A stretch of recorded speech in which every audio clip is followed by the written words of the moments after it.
자, 안녕하세요. 오늘 말씀드릴 거는 하늘에 태양이 두 개 떠오르는 그런 사건에 관계된 얘기를 해드릴 건데 이렇게 하늘에 태양이 두 개 떠오르듯이 굉장히 깜짝 놀랄 만한 아주 대단한 그리고 재밌고 신기한 이야기가 있는 부다로드에 오신 것을 환영합니다. 우리 민족에서 나라를 건국한 분들은 대부분 다 아래서 나왔거든요. 그러니까 조류 아니면 뭐 양서류, 뭐 파충류, 뭐 이런 쪽입니다.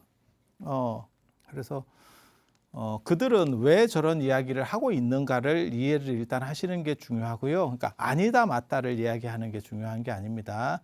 그리고 어떤 사람들은 저게 수백 년, 수천 년 동안 내려온 이야기이기 때문에 평생 저 이야기를 사실로 받아들이고 죽을 때까지 살았던 거예요. 그들에게 있어서 저것은 사실일 거냐, 안 그러면 허구일 거냐, 안 그러면 잘못된 판단을 한 거냐, 이게 상당히 다릅니다. 그래서 저런 판단들이야말로 어떻게 보면 미학적 판단, 그래서 내가 어떻게 보느냐에 대한 이야기들이에요. 그래서 합리적 판단이라고 하는 것도 굉장히 중요하고, 그 다음에 저런 내용들을 객관적으로 이해하는 데 있어서는 그들의 입장이라고 하는 것도 중요하고, 그리고 인간은 합리와 그들이 중요한 게 아니고 나는 어떻게 생각하는 것이 행복한가에 대한 판단도 중요해요. 사실 말하려고 하는 내용들은 분명합니다. 왜 아래서 나왔느냐? 우리는 일반 인간이 아니다. 라는 얘기를 하는 거예요. 그래서 부모에게서 나왔지만 그들과 단절된 어떠한 새로운 종이다. 새로운 에너지를 가진 신인류다. 이런 이야기를 하고 싶은 겁니다. 그래서 백제시조, 비료온조 빼놓고는 전부 다 알 출신입니다.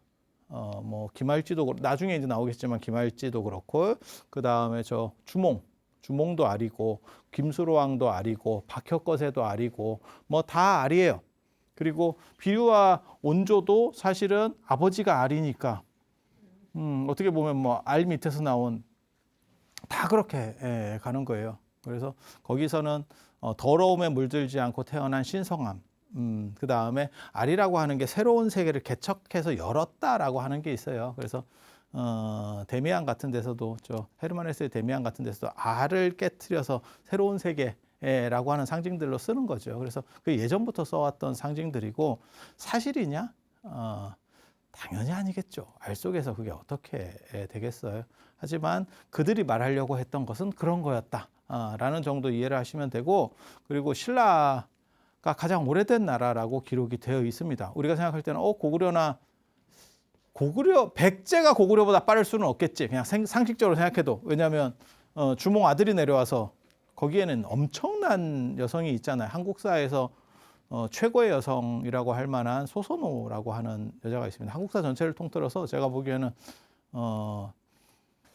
역사라고 하기는 좀 그렇지만 아무튼 대단한 역을 하면 소선호가 고구려도 세운 거고, 고구려 세우는 데 있어서 1등 어떻게 보면 역할을 합니다. 주몽보다 중요한 역할일 수도 있는 역할을 소선호가 한 거고, 그리고 백제도 결국은 소선호의 판단에 의해서 비류와 온조가 만들었지만 실제로는 이게 요즘으로 붙이면 엄청난 여성 CEO지. 저런 여걸이 또 있나 싶은 정도. 그리고 저게 어떻게 가능하지? 지금도 여성이 남성보다 그렇게 우위를 점하기가 쉽지 않은데 그 시절에 어떻게 저게 가능했을까라고 하는 것도 굉장히 재밌는 거고, 물론 뭐 나중에 가면 엄청난 또 여자가 나오죠. 우리 한국사에서 뭐 선동장, 신동장 이런 분들 말고 그런 분들은 사실 영향이 그렇게 강한 건 아니었고, 기황후라고 하는 분이 또 있죠. 기황후. 제가 그래서 전에 그런 얘기 했잖아요. 원나라는 우리에게 어떻게 보면 군대를 보냈지만 우리는 기황후를 보내서 원나라를 정리했다. 그래서 기황후를 딱 보냈더니 원나라가 끝났습니다. 우리 그렇게 보복하는 나라예요. 뭐 한 방에 끝냈어.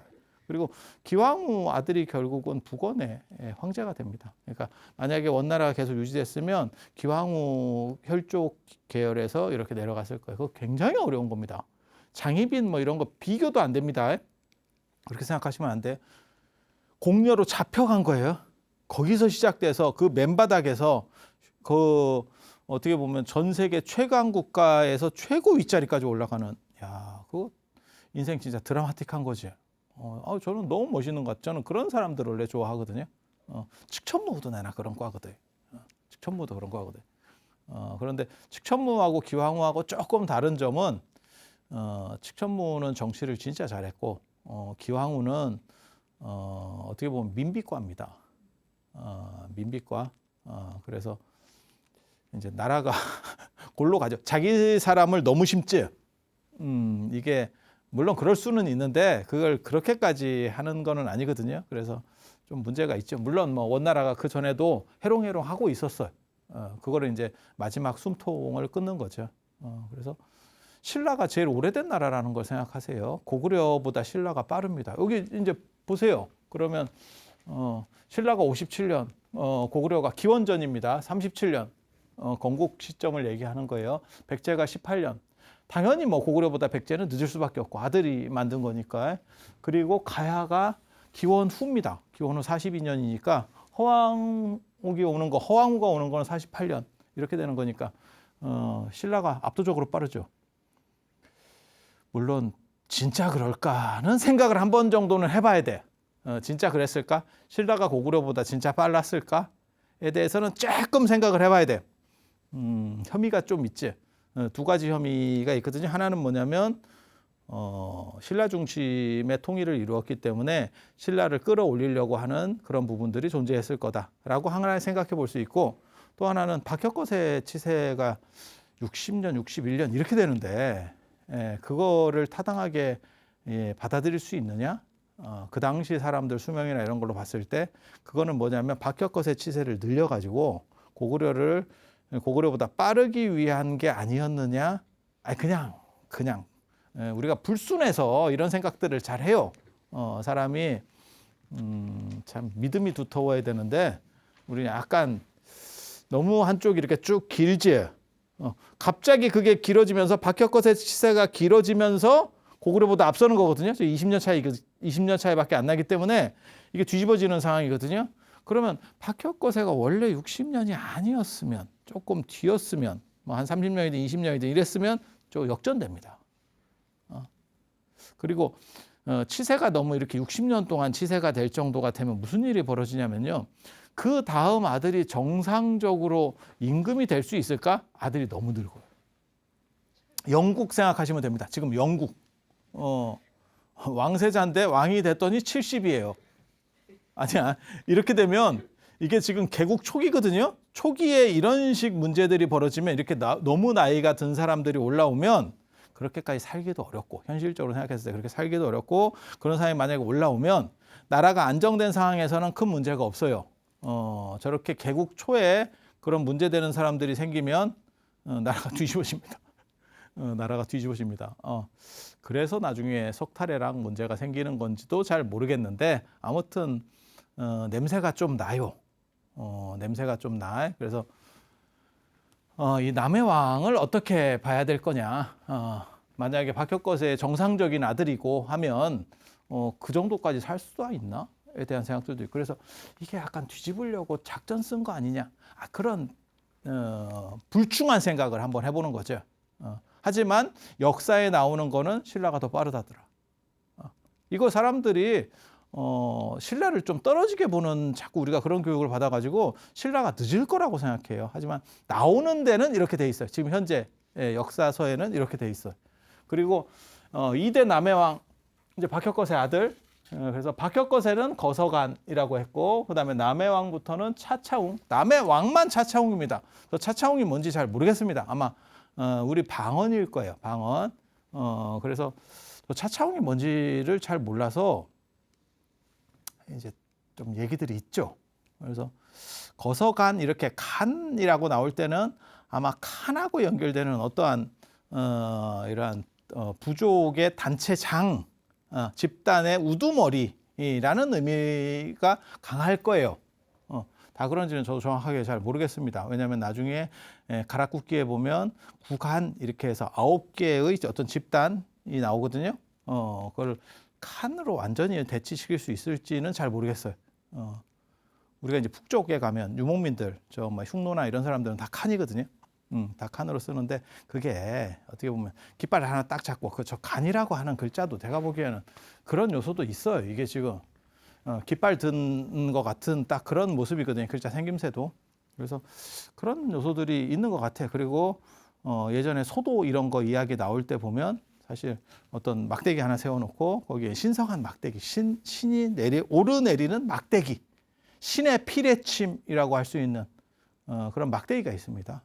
그래서 신장대. 그래서 그런 어떤 요소들이 섞여 있는 것 같은데 정확하게 분리해내기가 어렵습니다. 현실적으로. 이유는 너무 옛날 얘기를 해서 자료가 없어요. 그렇다고 뭐 판다고 나오나 제대로 안 나옵니다. 2000년 전이면 안 나옵니다. 그래서 그런 정도 생각을 하는 거고, 차차웅을 자충이라고도 불렀다는 거예요. 차차웅을 자충이라고도 불렀는데 저걸 한문식인지 안 그러면 차차웅을 약간 이렇게 음을 바꾼 향언인지는 잘 모르겠어요. 근데 차차웅은 뜻이 없는데 한문으로 자충이라고 쓰면 자비가 충만하다. 저게 사랑자자거든요. 그래서 그렇게 자비라고 하잖아요. 이 자비가 다른 거거든요. 다른 거. 이거는 사랑, 이거는 슬픔. 그래서 이거는 일로 얘기하면 애사를 같이 해주는 사람. 애사. 이거는 경사. 이거는 이를 북돋아 주는 사람. 슬플 때, 힘들 때 같이 해주는 사람.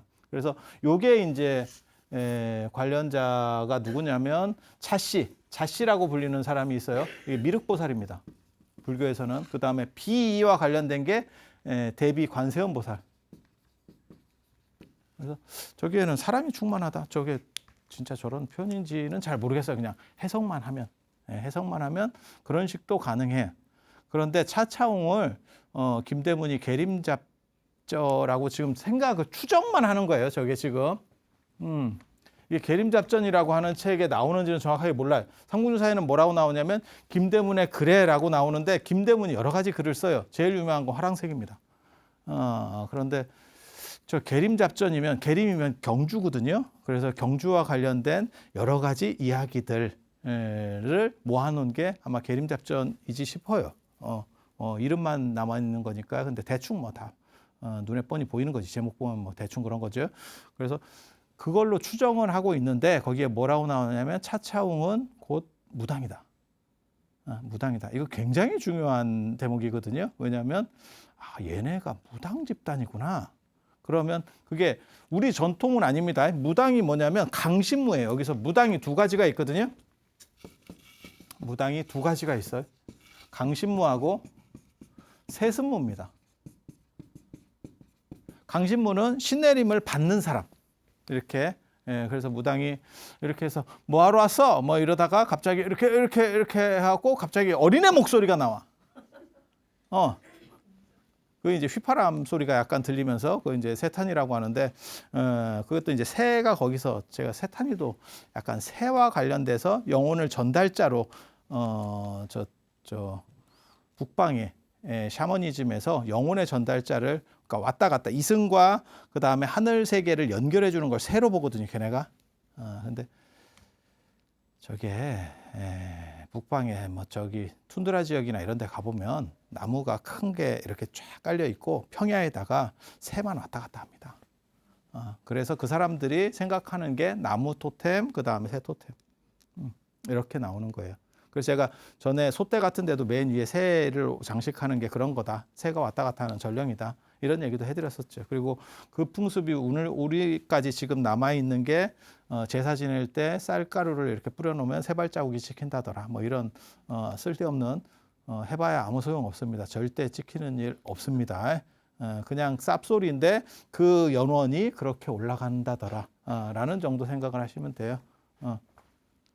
그래서 강신무는 어떻게 신이 내려와서 쉽게 말해서 내 몸에 실리는 거, 몸주라고 하는 실리는 거고, 그런 어린애 귀신이 제일 많아요. 그러니까 귀신이 되는, 저렇게 신이 되는 종류가 두 종류 있습니다.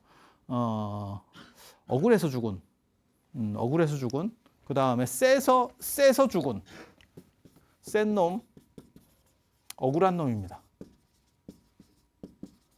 억울하고 센 놈이면 최강입니다. 억울하고 센 놈 최강입니다. 그런 최강자 최영 장군 되겠습니다. 최영 장군. 그리고 단종도 우리나라 저 무당들이 몸주가 많아요. 그러니까 몸주로, 그러니까 몸의 신으로 단종을 모시는 경우 굉장히 좀 재밌지. 단종은 약간 어떻게 보면 약간 떨어지는 거거든요. 자기 자리도 못 지키고 결국은 죽었잖아요. 그런데 억울하다라고 하는 개념이 있는 거예요. 단종은 참 억울할 것 같아. 이렇게 세면, 그래서 최근에 센 놈, 우리나라 사람들이 봤더니 어우, 이 사람은 너무 센 것 같아요 라고 하는 사람이 있어. 그래서 그 사람이 무당들에게, 한국 무당에서요 이렇게 신으로 많이 들어오는 분이 있습니다. 메가더 장군입니다. 인천 자유공원 맞나요? 어렸을 때 가봤었는데 독립기념관 만들어지기 전에 거기를 다 학교에서 한 번씩 갔었습니다. 서울에 있는 학교에서는 메가더 장군 동상을 가야 돼요. 그 옛날에 그랬었어요. 그 옛날에 그랬었어. 그리고 나서 나중에 저 독립기념관이 만들어지고는 거기를 갔었어요. 그래서 메가더 장군을 몸주로 모시는 무당이 많아요. 근데 우리는 이제 그렇게 생각하거든. 야, 그러면 영어가 되나? 그렇다고 메가더 장군이 한국말로 이렇게 야, 저 사람 지금 이사 가려고 왔어. 뭐 이렇게 얘기를 해주진 않을 거 아니야. 메가더가 영어 쓸 거 아니야? 그 본토 영어인데 무당이 알아듣나? 이게 AFKN을 많이 봤나?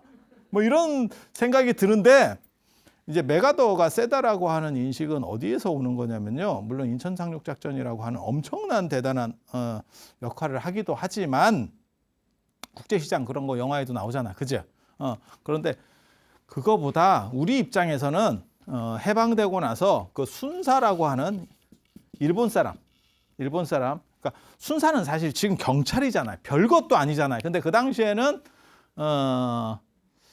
진짜 엄청나게 강력한 거예요. 그래서 애들한테 울면 순사 온다라고 할 정도로 대단한 거였고, 이 순사하고는 게임도 안 되는 일본 천황이 있죠.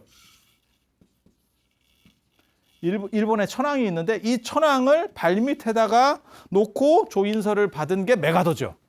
그러니까 한국 사람들 머릿속에는 메가더는 상상할 수 없는 그 정도로 대단한 사람인 거예요. 그리고 거기에다가 플러스 알파로 인천 상륙 작전으로 해서 이 나라를 구했죠. 그렇다 보니까 그때 모든 사람이 반대했었다는 거 아니에요. 그때 사람들이 반대할 때 메가더가 못 밀어붙였으면 사실 지금 우리나라가 어떻게 됐을지도 모를 정도로, 그러다 보니까 메가더에 대해서 굉장히 전국적으로 고마워해서 지금은 이제 그런 경우는 별로 없는데, 그래서 메가더 안경도 유행했고 메가더 파이프도 유행했고 그랬었어요. 여러분 별로 동의하지 않는 것 같은데.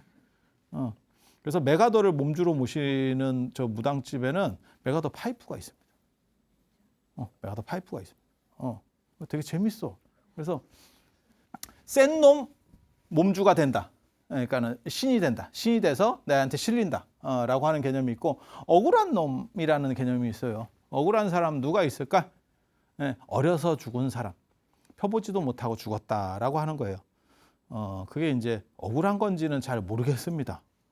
개인적으로 오래 살아봐야 힘들기만 한데, 어려서 죽으면, 예전에는 어려서 죽는 경우가 굉장히 많거든요. 영유아 사망률이 엄청나게 높기 때문에 걔네들이 제대로 안 돼서 억울하게 얘네들이 원혼으로 떠돈다, 구천을 떠돈다, 이렇게 생각을 하는 거예요. 그래서 떠돌다 보니까 실려오는 경우도 더 많은 거죠.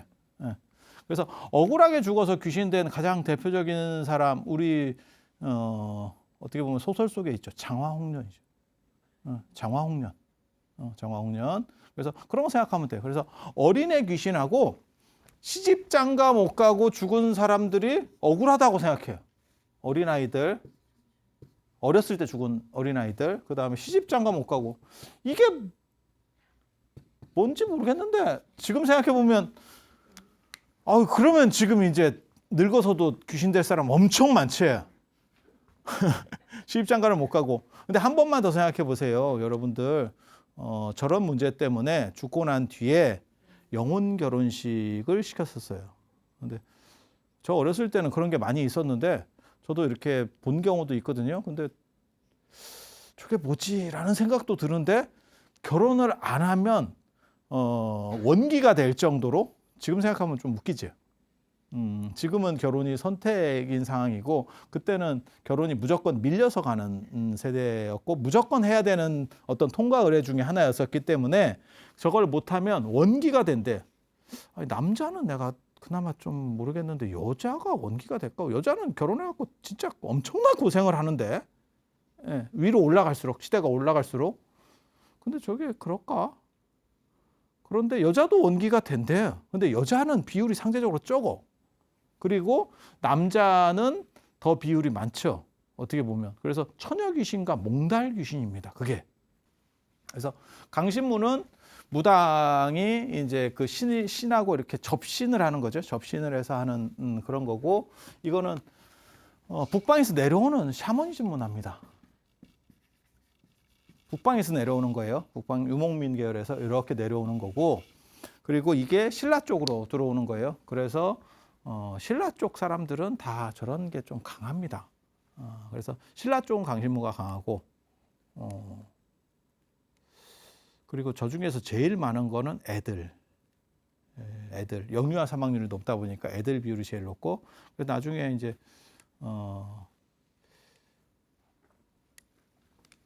지장 시황경 같은 데 보면 선동자, 악동자 이야기도 나오는데 지장전에 가보면 우리나라 지장전에 가보면 언제나 동자, 동녀 상도 있고 그 다음에 지장부살 탱화에도 보면 애들 그림이 있어요.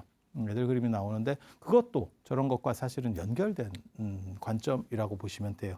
그래서 그런 정도 생각하시면 되고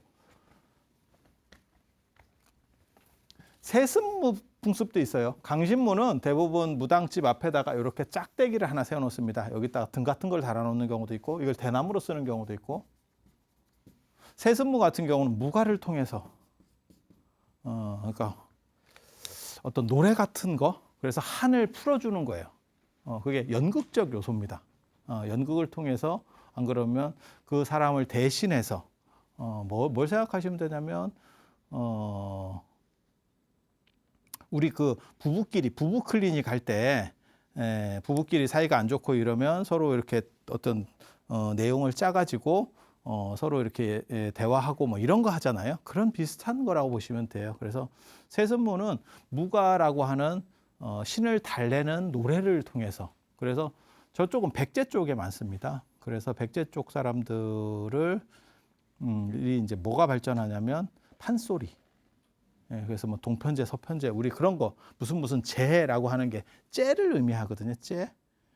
무슨 째가 있어 이런 거 할 때 그래서 그런 식으로다가 무가가 사실은 원형이 돼서 그런 판소리까지 내려온다라고 보시면 돼요. 그리고 저거는 교육받아서 하는 거예요.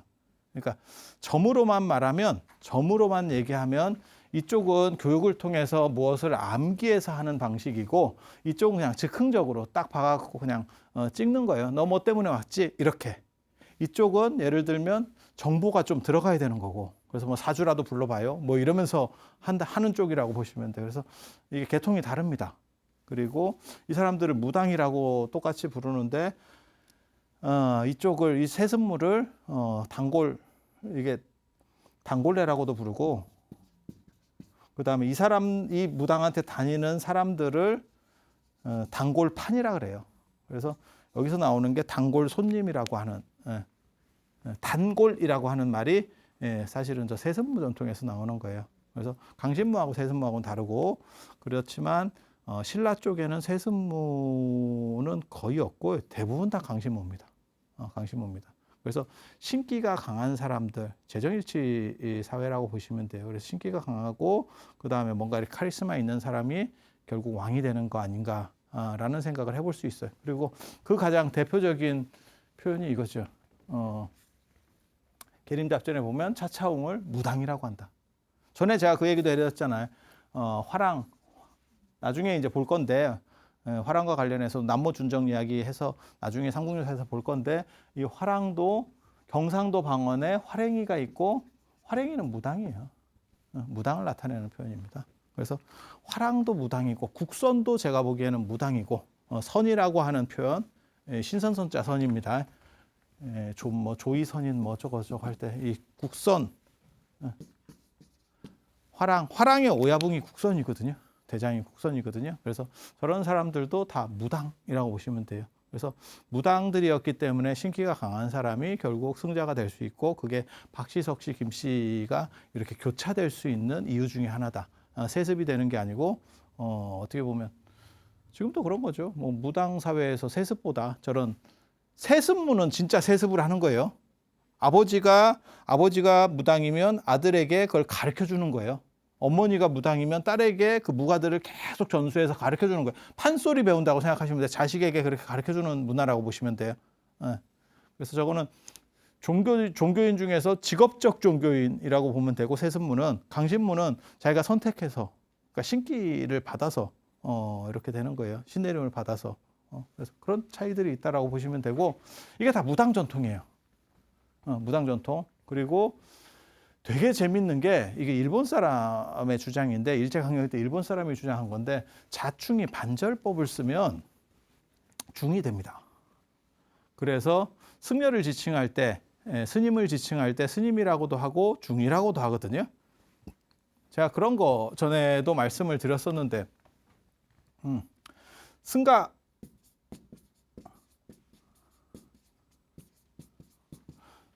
인도말 상가를 승가로 음사한 거고, 이게 실크로드를 거치면서 가짜가 떨어져 나서 승이 된 거고, 승에 대한 존칭이 님이 돼서 승님이 되고, 승님이 스님이 됐다. 스님이 됐다. 그리고 이 승에는 스승이라는 뜻이 있다. 그래서 중국에서는 아직도 사부라고 부르고, 스승 자자를 써서 사부라고 부르고, 나중에 여기 이제 월명사 나올 때 이런 사람들도 다 이 사자가 들어가면 이게 승려라는 뜻입니다. 그래서 스승이라고 하는 조선 초기에 그런 문헌들도 다 있어요. 그래서 훈몽자매나 이런 데 보면 저거는 왜 스님들은 스승님이다 라고 하는 그런 개념들, 그래서 다 나오는 거거든요.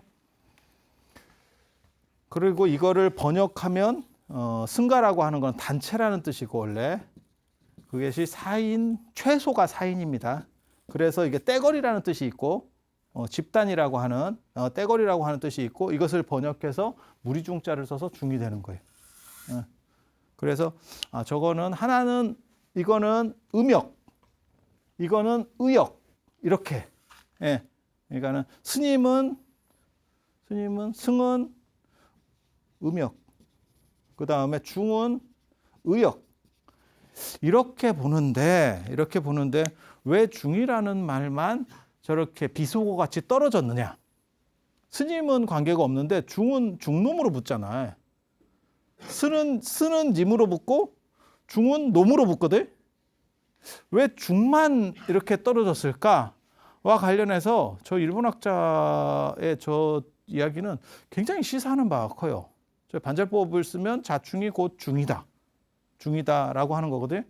근데 스님들이, 쉽게 말해서 초기 승려들이 무속을 대체하는 거예요. 무속의 제사상들을 대체하는 거예요. 그래서 그 말들이 섞여 있다. 그런데 나중에 이 무속의 제사장들을, 쉽게 말해서 무당이죠, 무당. 이 무당들을 불교가 대체하는 과정에서 저 용어가 들어갔고, 그 다음에 무당들을 이렇게 승려들이 신분을 떨어뜨립니다. 떨어뜨리는 작전을 씁니다. 이거는 어떤 집단에 다 있어. 지식인의 차별이라고 하는 게 언제나 다 있었던 거거든요. 그러니까 사자도 숫사자를 물어 죽여. 숫사자가 숫사자 새끼를 물어 죽인다니까. 이유는 뭐냐면 경쟁자를 도태시키기 위해서. 그래서 제가 전에도 잠깐 그런 얘기를 해드렸었어요. 맨 처음에 이 한반도에서 최고의 지식인들은 누구냐? 무당이에요. 무당이에요. 그런데 불교 승려들이 이류로 들어온 거지. 이류로 들어온 거지. 그러다가 점점 얘네가 힘이 커지면서 얘네를 이긴 거죠. 이게 되는 거예요. 그리고 이 과정에서 중이라는 명칭이 상당히 일반적으로 쓰일 수 있었겠다라는 생각을 해요. 그러니까 이 자충이라고 하는 표현과 섞이면서, 마치 뭐하고 똑같은 거냐면 천주교가 처음 들어와서 하느님, 야훼나 여호와가 하느님이잖아요. 그런데 우리식의 하느님이라는 표현을 걔네가 그냥 수용해서 썼죠. 그리고 기독교 같은 경우는 개신교는 하나님으로 바꿨죠. 하나님으로 이렇게 차등을 두려고 하는데 처음에는 섞어서 붙여 쓰는 게 유리하기 때문에 그냥 우리가 아는 용어를 가져다가 쓰는 게 편한 거예요. 자기네들 세력을 넓히는데. 그래서 중이라는 표현이 그때 쓰여지지 않았겠나라는 추정을 해봐. 근거는 없어. 그런데 나중에 무슨 문제가 벌어지냐면 승려들이 강해지면서 요 무당들을 떨어뜨립니다. 근데 떨어지면 요게 이렇게 바뀌는 게 아니에요. 거의 맨 밑으로 떨어집니다. 신분이. 왜? 이 사람들도 지식인이기 때문에 이게 지식인이거든요. 이렇게 지식인. 그래서 이 지식인을 2등으로 놓게 되면 잘못하면 뒤집어질 수 있다라고 생각해요. 판이 역전될 수 있다. 그러니까 이게 야당이고 이게 여당이거든요. 그런데 내가 여당이 됐을 때 얘네들을 야당으로 놔두는 게 아니고 초토화를 시켜버린다니까요. 그래야 나중에 대거리를 못한다. 그렇지 않고 걔네가 야당일 수 있게 그냥 내버려 두면 여차하면 이게 세상이 또 바뀐다 라고 생각을 해서 이거를 맨 밑으로 떨어뜨립니다. 그리고 이거는 다 똑같이 일어나는 현상이에요. 그래서 나중에가 되면 이게 이제 유교가 들어오고, 유교는 불교보다 먼저 들어왔어요. 들어오기는 먼저 들어왔지만 불교보다 세력 범위에서는 늦게 작동을 하거든요. 그리고 신유학이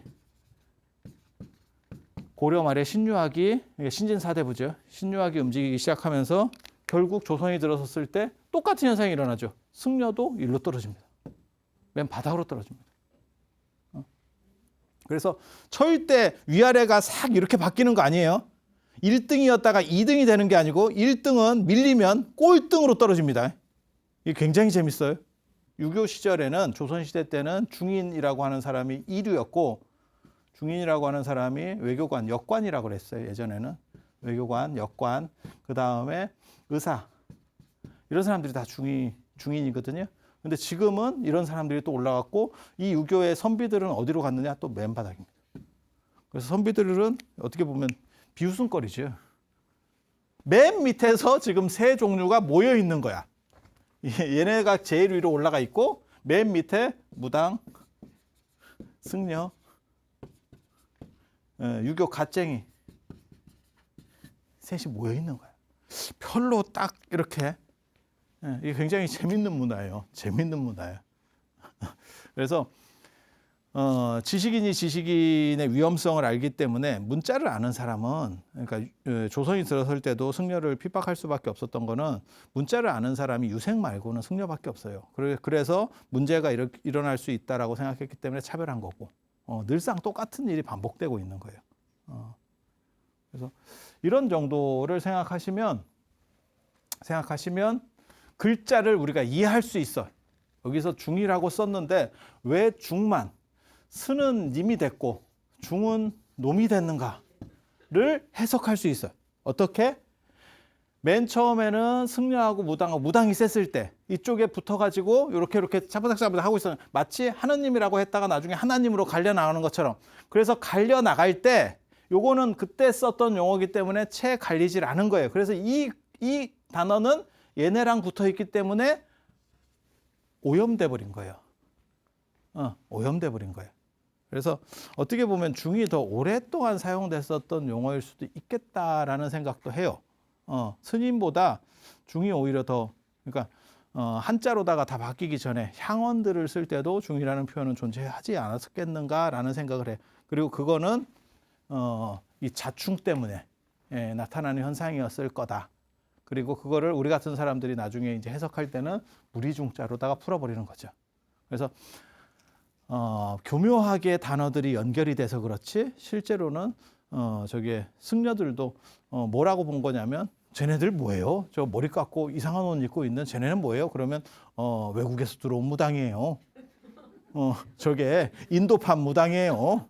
그러니까 뭐하고 똑같은 거냐면 그런 거지. 우리가 타로점 같은 거 보는 카페에 갔어. 뭐 타로 카페에 갔어. 그래서 시골 분이 전혀 모르는 거야. 그런 걸. 저게 뭐 하는 짓이에요? 이러면 이제 중간에 설명하는 사람이 뭐라고 하냐면 화투로다가 패 떠보는 거예요. 패 떠서 점 보는 거예요. 안 그러면 저게 사주 보는 방식이에요. 뭐 이런 식으로 설명을 해줄 수 있겠지. 그래서 그런 요소들이 존재했었던 것 같아요.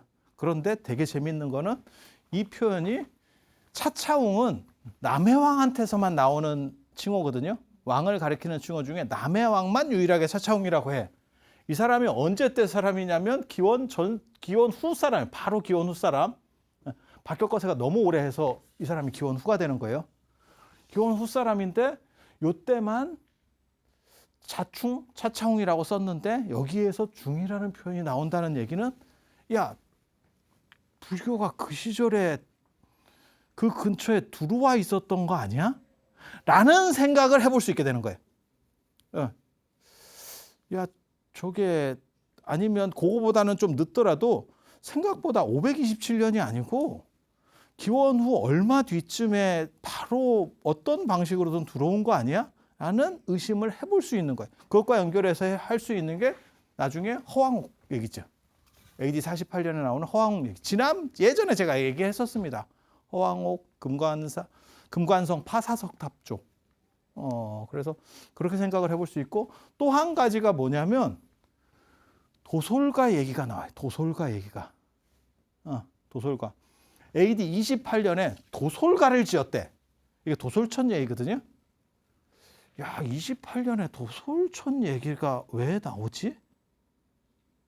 그래서 처음에 사람들 생각으로는 저런 것들은 다 나중 게 앞으로 소급돼서 올라간 거야 라고 생각을 했는데 허왕묵도 지금 AD 40년. 저건 28년. 도솔가 28년. 그 다음에 남해 차차웅 때 그게 중이라는 칭호가 이제 파생되는 것 같다라고 하면 야 100년 전쯤에는 AD 100 아니 그러니까는 기원 후 100년 안짝쯤에는 벌써 신라 쪽에 뭔가가 들어온 거 아니야? 라고 생각을 해볼 수도 있고 그게 현실적으로 불가능한 게 아닌 게 뭐가 있냐면 탈해왕도 외부에서 들어오는 세력이거든. 이게 배 타고 오는 세력이거든요. 어디선가 배 타고 와요. 어디서 왔을까? 배 타고. 우리나라의 신라 쪽에 배 타고 들어올 수 있는 경남 쪽으로 배 타고 들어올 수 있는 데가 어디 있을까? 생각해보면 동해는 아닐 거야. 하와이나 호놀룰루에서 배 타고 오기는 너무 멀지. 그거는 아닐 것 같고 일본 쪽 아니면 동남아 쪽이죠. 이렇게. 아니 그냥 생각을 해보면.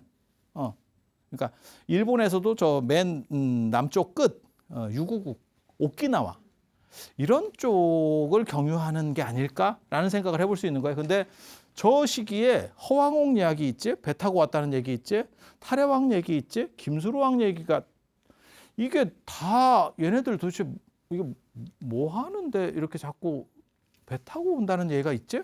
근데 배를 타고 오면 불교 전례가 빠를 수 있는 거예요. 그래서 이게 생각보다 훨씬 재밌는 스토리가 그 이면에 존재했었던 게 아닌가라는 생각을 해요.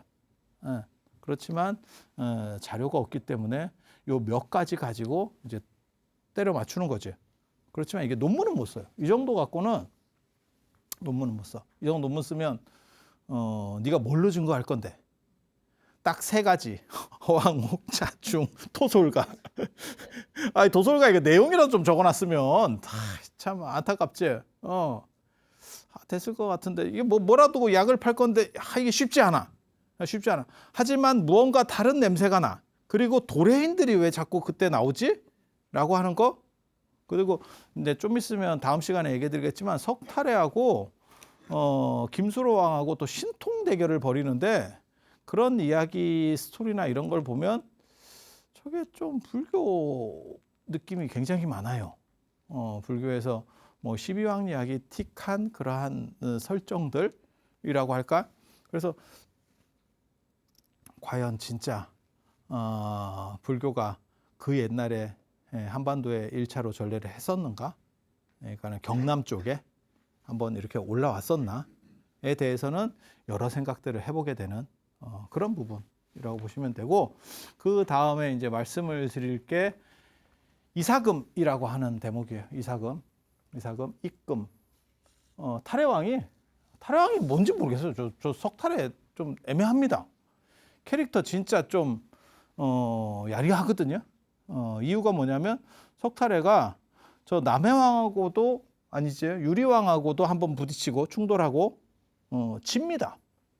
뭐 양보를 했다 하는데 왕위를 양보했다 하는데 아무튼 쳐요.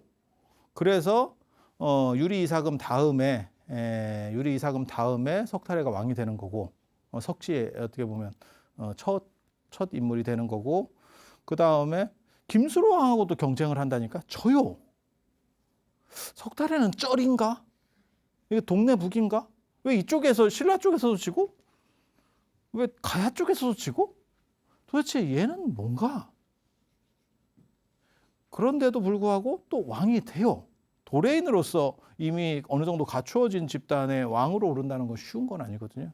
그래서 다음 시간에 이 왕과 관련된 이야기 그리고 도솔가 얘기 이제 해보면 거기서 태양이 2개 뜨는 이야기. 그 다음에 석탈의 도대체 정체가 뭔가에 대한 거. 그런 이야기들 함께 해드릴 수 있도록 하겠습니다. 자, 들어주셔서 감사합니다.